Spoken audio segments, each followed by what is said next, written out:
Hello everyone, how are you all. Welcome to Idean Fusion. आज हम कर रहे हैं business studies chapter 3 business environment class 12। ये वन शॉट वीडियो है। इस वन शॉट वीडियो के अंदर आपको 20 to 30 मिनट्स के अंदर इस पूरे चैप्टर का डिटेल एक्सप्लेनेशन मिल जाएगा। So let's start the video.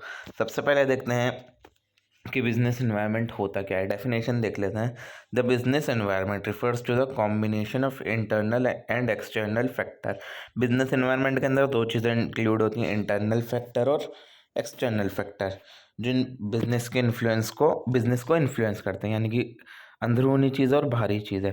Internal and external factor जो बिजनेस के ऊपर असर डालें वो बिजनेस एनवायरनमेंट कहलाया जाता है। अब आगे जाकर पढ़ेंगे कि ये internal factor and external factor होते क्या हैं। अब इस फैक्टर के अंदर क्या क्या आते हैं? Customers, competitors, suppliers, economic condition, government policy, social trend, technological developments, यही सब हमारे क्या हो गए? बिजनेस एनवायरनमेंट के फैक्टर्स। ठीक है, बिजनेस एनवायरनमेंट नहीं हुआ, ये क्या हो गया? बिजनेस एनवायरनमेंट के फैक्टर्स। ठीक है। Understanding the business environment help to organization adapt to changes and make informed decision।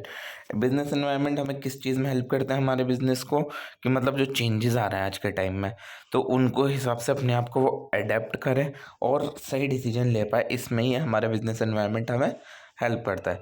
तो आगे बढ़ते हैं हम। फीचर्स ऑफ बिजनेस एनवायरनमेंट, यानी कि खासियतें क्या क्या होती हैं बिजनेस एनवायरनमेंट की। सबसे पहला आता है आपका डायनामिक नेचर। ठीक है, डायनेमिक नेचर क्या होता है? आई थिंक आपको अब समझ में आ गया होगा। इतनी बार हम डायनेमिक डायनेमिक डायनेमिक पढ़ चुके हैं कि जो चेंजिंग टाइम के साथ अपने आप को भी अडॉप्ट करे। ठीक है, वो होता है डायनेमिक नेचर। ठीक है, the business environment is constantly changing, कि कैसा होता जा रहा है, हर बार बदलता जा रहा है। आज कुछ और है, कल कुछ और होगा, क्योंकि रोज़ाना कोई नई टेक्नोलॉजी आती जाती है, रोज़ाना कोई नई पॉलिसी आ जाती है, रोज़ाना कंज्यूमर अपना टेस्ट चेंज कर देते हैं। तो इस वजह से बिजनेस एनवायरनमेंट हमारा क्या है? Dynamic in nature. कॉम्प्लेक्सिटी, यानी कि बिजनेस एनवायरनमेंट बहुत ज़्यादा कॉम्प्लेक्स है, इसको समझना बहुत ईजी नहीं है। ठीक है ना, मतलब कॉन्सेप्ट समझना ईजी है, बट बिजनेस एनवायरनमेंट बिजनेस करते हुए समझना इट्स नॉट ईजी। ठीक है, बाकी ये चैप्टर तो बहुत ईजी है, ये कॉम्प्लेक्स नहीं है। Uncertainty, the external environment is unpredictable, यानी आप इंटरनल को तो कंट्रोल कर सकते हो, बट एक्सटर्नल एनवायरनमेंट जो बाहरी चीज़ है वो क्या होंगी? आपकी अनप्रेडिक्टेबल, आपकी सोच के बाहर होंगी। ठीक है ना। अब इकोनॉमिक चेंजेस आ गए, कुछ पॉलिटिकल चेंजेस आ गए, ये चीज़ आपके हाथ में नहीं है, तो इस केस में क्या हो गई? अनसर्टेनिटी हो गई। एक्सटर्नल फैक्टर क्या हो गया? अनसर्टेन हो गया। आ गई बात समझ। अब देखते हैं रिलेटिविटी, कि रिलेटिविटी होती क्या है।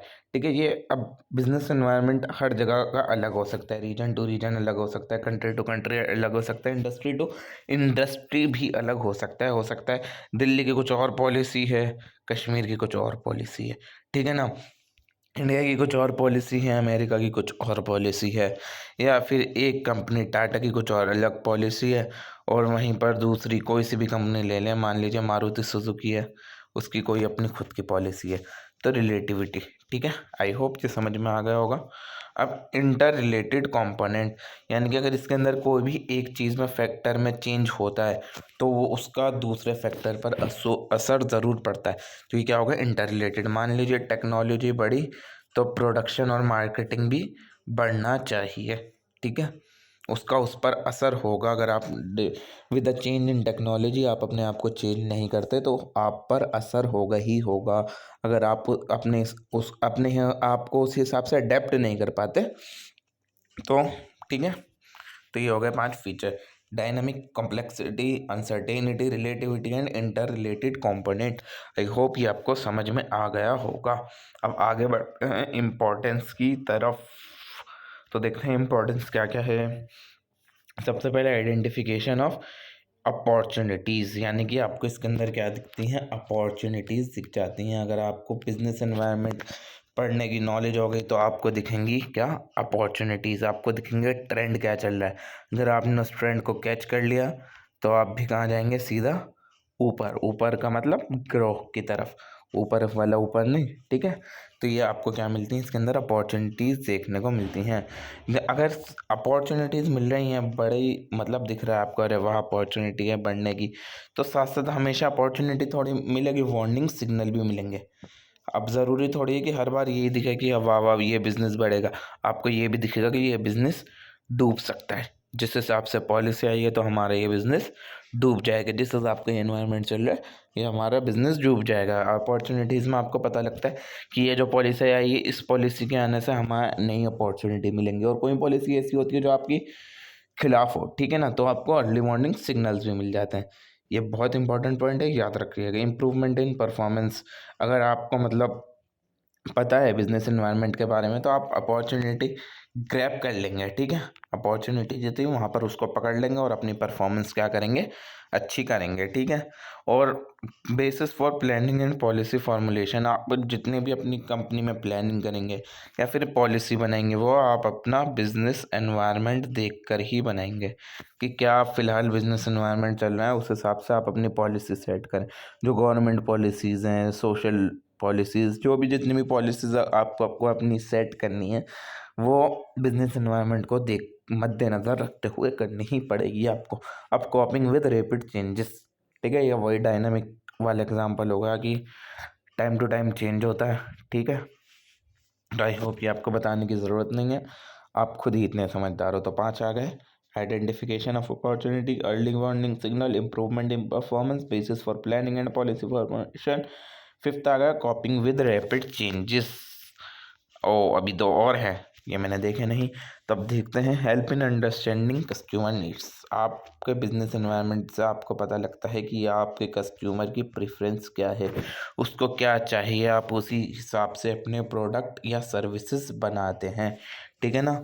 ये आपको आइडेंटिफाई करने में मदद करता है कि आपके कस्टमर को किस चीज़ की ज़रूरत है और आप क्या बेच रहे हैं और आपको उसमें क्या चेंज करना है कि वो इंसान आपके प्रोडक्ट को खरीद ले, ना कि दूसरे के पास जाए, ठीक है।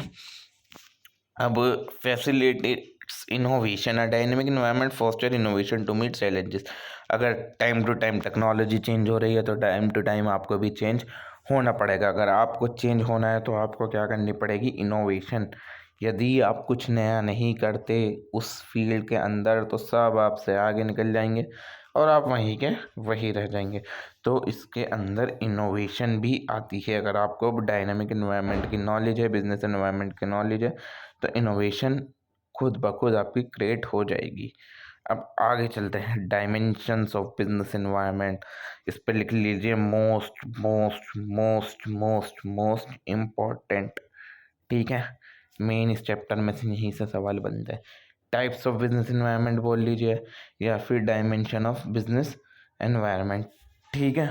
तो देखते हैं अब क्या क्या होते हैं। सबसे पहले आता है हमारा इकोनॉमिक एनवायरनमेंट। एक एक करके सबको समझेंगे कि इकोनॉमिक एनवायरनमेंट होता क्या है। रिफर टू द, इसके अंदर कौन कौन सी चीज़ें आती हैं जो हमारे प्रोडक्शन पर असर डालें, डिस्ट्रीब्यूशन पर असर डालें, कंजम्पशन ऑफ गुड पर असर डालें।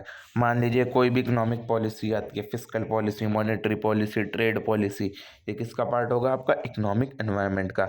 इकोनॉमिक सिस्टम, कोई सा भी सिस्टम हो वो भी आपके बिजनेस पर असर डालता है। अगर कैपिटलिज्म होगा तो आपके बिजनेस पर अलग असर पड़ेगा, सोशलिज्म होगा तो अलग असर, मिक्स्ड इकोनॉमी में अलग असर पड़ेगा, ठीक है। इकोनॉमिक पॉलिसी हो या इकोनॉमिक सिस्टम हो, इकोनॉमिक वर्ड या इकोनॉमी से रिलेटेड कुछ भी चीज़ें हों वो सीधा सीधा इकोनॉमिक एनवायरनमेंट का पार्ट है, ठीक है। इन्फ्लेशन, रिसेशन, अंडर एम्प्लॉयमेंट, ये क्या है, हमारी इकोनॉमिक कंडीशन।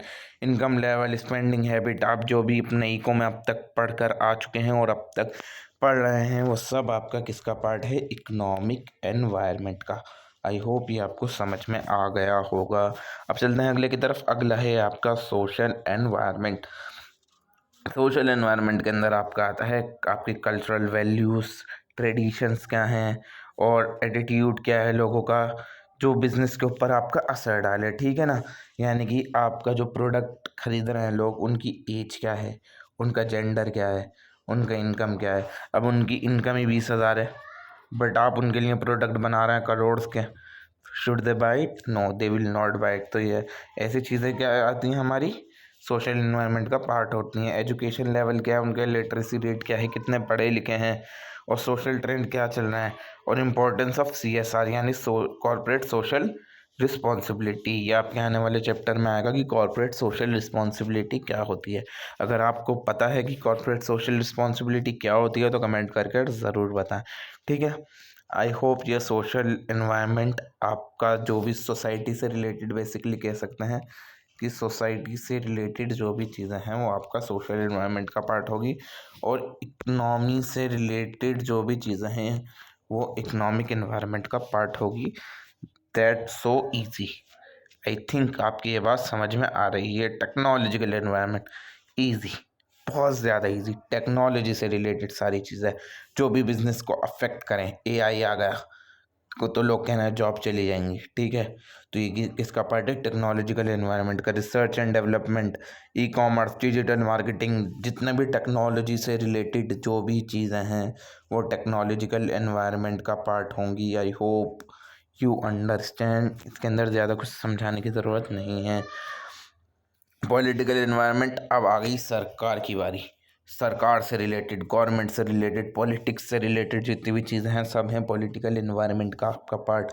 आपकी गवर्नमेंट पॉलिसी, पॉलिटिकल स्टेबिलिटी की लड़ाई झगड़े तो नहीं हो रहे, तो ये सब चीज़ें किसका पार्ट हैं? आपका पॉलिटिकल एनवायरनमेंट का, ठीक है। गवर्नमेंट का बिजनेस की तरफ एटीट्यूड क्या है, क्या टैक्सेशन पॉलिसीज आई हैं, अभी आपने देखा जो मीम बन रहा है, ठीक है। तो टैक्सेशन पॉलिसीज चेंज हो गई। इंडस्ट्रियल और ट्रेड पॉलिसी, सरकार जो भी चीज़ें लाती है सरकार, और उसका बिजनेस पर जो असर पड़ता है वो आपका है सीधा सीधा पॉलिटिकल एनवायरनमेंट का पार्ट, ठीक है। हम देखते हैं लीगल एनवायरनमेंट क्या होता है। Refer to the framework of law and regulation in which business operate, यानी बिजनेस जो आपका चल रहा है वो लॉ और रेगुलेशंस, उससे रिलेटेड जितने भी कानून हैं वो आपके लीगल एनवायरनमेंट का पार्ट होंगे, ठीक है। कानून किसका पार्ट होंगे? जैसे कंज्यूमर प्रोटेक्शन एक्ट, ये क्या है कि लॉ एंड रेगुलेशन का ही पार्ट है। Competition act, labour law, environmental regulation, ये सब किसके पार्ट हो जाएंगे? आपके लीगल एनवायरनमेंट के। आई होप ये 5 थे आपको समझ में आ गए होंगे। Legal, political, technological, social, economics, बहुत इजी, ज़्यादा टेंशन लेने की ज़रूरत नहीं है। अब देखते हैं आगे क्या है, ठीक है। आई होप ये आपको समझ में आ गया होगा। सॉरी। हाँ, अब कोई भी सरकार कुछ भी पॉलिसी लाती है तो उसका बिजनेस पर असर होता है, ठीक है ना। अब जैसे इंडस्ट्रियल पॉलिसीज़ होती हैं, ट्रेड पॉलिसीज़ होती हैं, फिस्कल पॉलिसीज़ होगी, मॉनेटरी पॉलिसीज़ हो गई, आपने इको में ये सब चीज़ें पढ़ी होंगी, ठीक है ना। तो उसका बिजनेस के ऊपर क्या इम्पैक्ट पड़ता है, ठीक है ना। तो वो देखते हैं। सबसे पहले आपका कंपटीशन बढ़ जाता है। जैसे लिबरलाइजेशन हुआ, ठीक है ना। लिबरलाइजेशन की वजह से बाहर की, इंडिया के अंदर खुद की कंपनी तो थी, बाहर से ग्लोबल कंपनी भी आकर इंडिया में अपना बिजनेस करने लगी। तो इंडिया को पहले तो सिर्फ अपने ही लोगों से कंपटीशन था, अब बाहर वाले भी आ गए, ठीक है ना। तो ये इंक्रीज इन कंपटीशन हुआ है। अब innovation and efficiency, policies promoting, policies क्या चाहती हैं सरकार की कि लोग क्या करें? इनोवेट करें नई चीज़ें, ठीक है। और बिजनेस को इनकरेज करते हैं ताकि वो अपनी एफिशिएंसी और क्वालिटी को क्या करें? बरकरार रखें, अच्छा रखें, ठीक है ना, और ज़्यादा इम्प्रूव करें।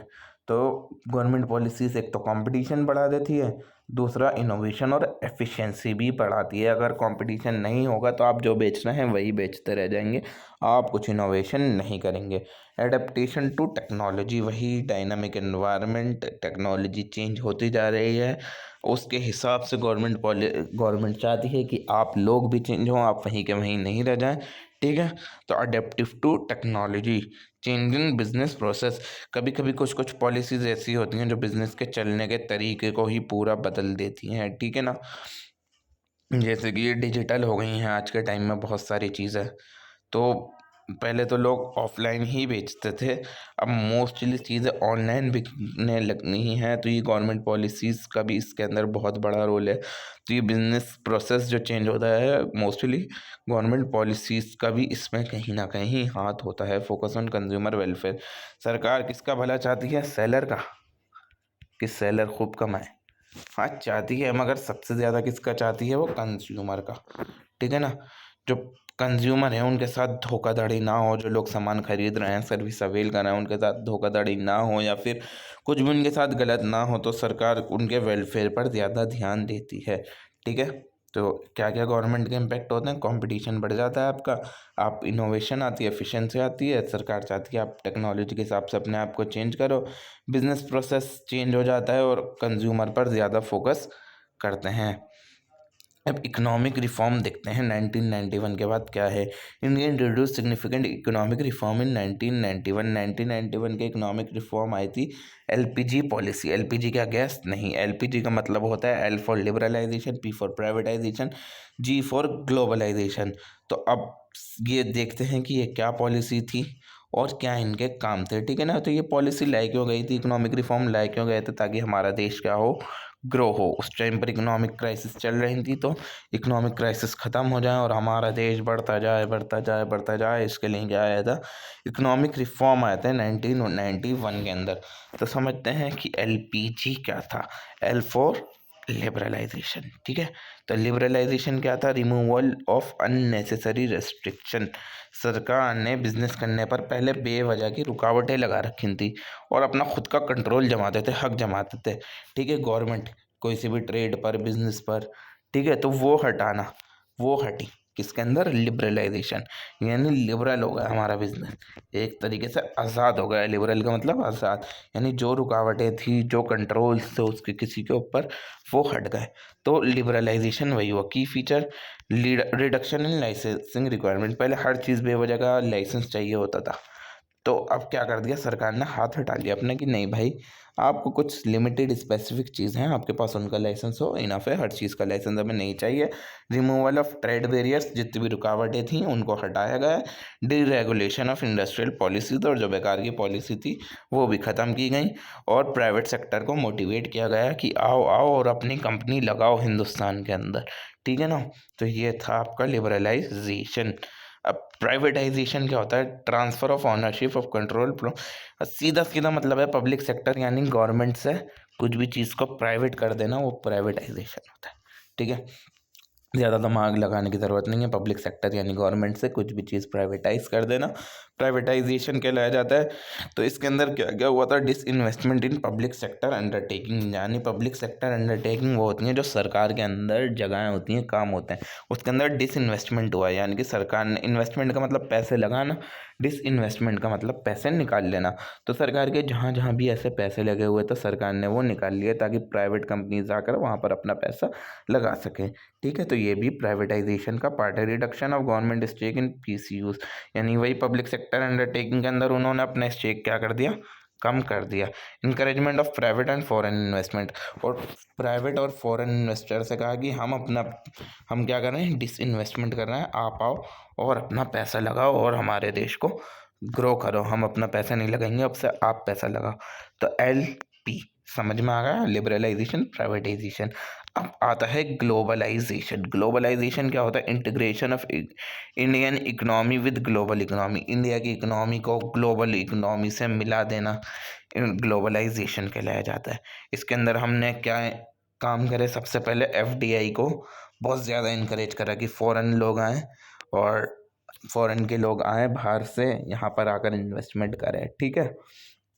तो ये क्या हुआ, किसका पार्ट हो गया, FDI इंडिया के अंदर इनकरेज की गई। Reduction in import tariff and export restriction, ठीक है, जितने भी फालतू की रुकावटें थी, जितने भी एक्स्ट्रा टैक्स लिए जाते थे बेवजह के, वो चीज़ें हटाई गई। Access to global market and technology, अब ये आने के बाद पहले तो लोग इंडिया में ही बेच सकते थे, अब ग्लोबल मार्केट और ज़्यादा डेवलप हुई, आप अब बाहर की साइड भी बिजनेस कर सकते हो इंडिया से। तो LPG आई थिंक आपको क्लियर होगा, ठीक है। अब पॉजिटिव इफेक्ट क्या क्या हुए, क्या क्या अच्छी चीज़ आई, फॉरेन इन्वेस्टमेंट आई, बाहर के लोग आए, बहुत ज़्यादा पैसा लगाया इंडिया के अंदर, एक्सपोर्ट बढ़ा इंडिया का, साथ साथ इंपोर्ट भी बढ़ा, इंडिया की टेक्नोलॉजी भी बढ़ी, इंफ्रास्ट्रक्चर भी अच्छा हुआ, और नई नई इंडस्ट्री लगाई गई इंडिया के अंदर, और इंडिया के लोगों को रोज़गार मिला। तो LPG से भाई सीधा सीधा इंडिया को फ़ायदा ही हुआ था। तो ये थे आपके पॉजिटिव इफेक्ट्स। अब डीमोनेटाइजेशन यानी कि नोटबंदी, नोट और बंदी, नोटबंदी क्यों हुई थी, ये नोटबंदी डिमोनेटाइजेशन कब हुई थी, 8 तारीख नवंबर 2016, एक रात को मोदी जी आए और बोला आज से 1000 और 500 के पुराने नोट बंद, ठीक है, यही बोला था ना मोदी जी ने, ठीक है। तो इसको हमने क्या बोला, डीमोनेटाइजेशन। इंडिया की गवर्नमेंट ने क्या बोला, आज से 500 और 1000 के नोट बंद। ये क्यों किया गया था? ताकि जिनके पास ब्लैक मनी है, एक्स्ट्रा पैसा है, करप्शन करके पैसा कमाया गया है, उनके पास से वो पैसा यानी काला धन निकल आए। ये बोला गया हमारा डिमोनेटाइजेशन। अब इसकी वजह से अब क्या इम्पैक्ट हुआ? लोगों ने डिजिटल पेमेंट स्टार्ट कर दी, यूपीआई, फोन पे, जीपे, ये सब चीज़ें क्या हो गई, डिमोनेटाइजेशन के बाद बढ़नी स्टार्ट हो गई। Temporary slow down in business activity. मगर जो कैश पर डिपेंडेंट थे उन छोटे मोटे बिजनेस पर बहुत असर पड़ा, उनका बिजनेस बहुत ज़्यादा हल्का हो गया था। Enhance check compliance and transparency, और उसके बाद हमारे टैक्स कॉम्प्लायंस भी अच्छे हुए, ट्रांसपेरेंसी भी अच्छी हुई। आई थिंक आपको ये समझ आ गया होगा। अब है लास्ट जीएसटी। जीएसटी जो आप पे करते हैं, गुड्स एंड सर्विसेज टैक्स, ये कब लाया गया था? 2017 के अंदर। ठीक है, पहले मल्टीपल इनडायरेक्ट टैक्स सिस्टम था, बहुत सारे टैक्स देने पड़ते थे आपको, अलग अलग टैक्स तो खैर अभी भी बहुत सारे देने पड़ते हैं, जिस हिसाब से हमें सर्विस नहीं मिल पाती, मगर लिखा हुआ है तो समझा ही देते हैं। तो पहले आपको सरकार कहती है आपको इनडायरेक्ट टैक्सेस मल्टीपल थे, उसकी जगह आपको एक सिंगल टैक्स सिस्टम दे दिया कि आप सीधा सीधा ये भरो। आपको 5 चीज़ें खरीदनी है, इस पर 18 देना है, इस पर 12 देना है, इस पर 13 देना है, इस पर 5 देना है। तो सरकार ने एक एवरेज निकाल दी कि आप सीधा सीधा 18% पे कर दो। ठीक है ना? या फिर आप कुछ भी एग्जांपल ले सकते हैं। इसके अंदर क्या हो गया, जो कॉम्प्लेक्सिटी थी टैक्सेस की, जो लोगों के समझ में नहीं आता था हिसाब, वो आसान हो गया कि सीधा सीधा एक ही चीज़ पे करनी है, पे कर दी। ठीक है, इम्प्रूव। और जो लोग बिजनेस करते थे वो हर चीज़ पर अलग अलग टैक्सेस ले रहा है, तो उनका दिमाग घूम जाता था कि किस पर कितना टैक्स हमें पे करना है। ठीक है ना? तो उनके लिए बिजनेस इसके लिए भी आसानी हुई, और टैक्स फिलिंग सिस्टम भी आसान हो गया। पहले अलग अलग जगह जगह अलग अलग भरना पड़ता था, अब जीएसटी की एक वेबसाइट है, वहाँ पर जाओ और टैक्स फिल कर दो। ठीक है, और पूरे देश के अंदर एक ही टैक्स हो गया, यूनिफॉर्म टैक्स हो गया। ठीक है, तो आई होप आपको ये वीडियो पसंद आई होगी। इसके अंदर हम टर्म्स देख लेते हैं। लिबरलाइजेशन, प्राइवेटाइजेशन एंड ग्लोबलाइजेशन इसकी की टर्म्स हैं। एल क्या था? L P G. Economic reform यानी कि जो पॉलिसीज सरकार ने अप्लाई थी हमारी इकोनॉमी को ग्रो करने के लिए। डिमोनेटाइजेशन यानी मोदी जी द्वारा नोटों को बंद कर देना। और जीएसटी एक ऐसा इनडायरेक्ट टैक्स सिस्टम जो कि यूनिफॉर्म है, यानी कि एक सिंगल टैक्स सिस्टम। तो 22 मिनट में ये वीडियो होती है ख़त्म। अब मैं मिलता हूँ आपसे चैप्टर 4 के साथ नेक्स्ट वीडियो में। वीडियो पसंद आई हो तो वीडियो को लाइक करो और अपने दोस्तों के साथ प्लीज़ प्लीज़ प्लीज़ शेयर कर दो, और मेरे सब्सक्राइबर बढ़वा दो। मैं आपके लिए बहुत ज़्यादा मेहनत कर रहा हूँ, तो मैं भी चाहता हूँ कि आप लोग मेरे लिए भी कुछ करें। तो thank you so much. Good bye.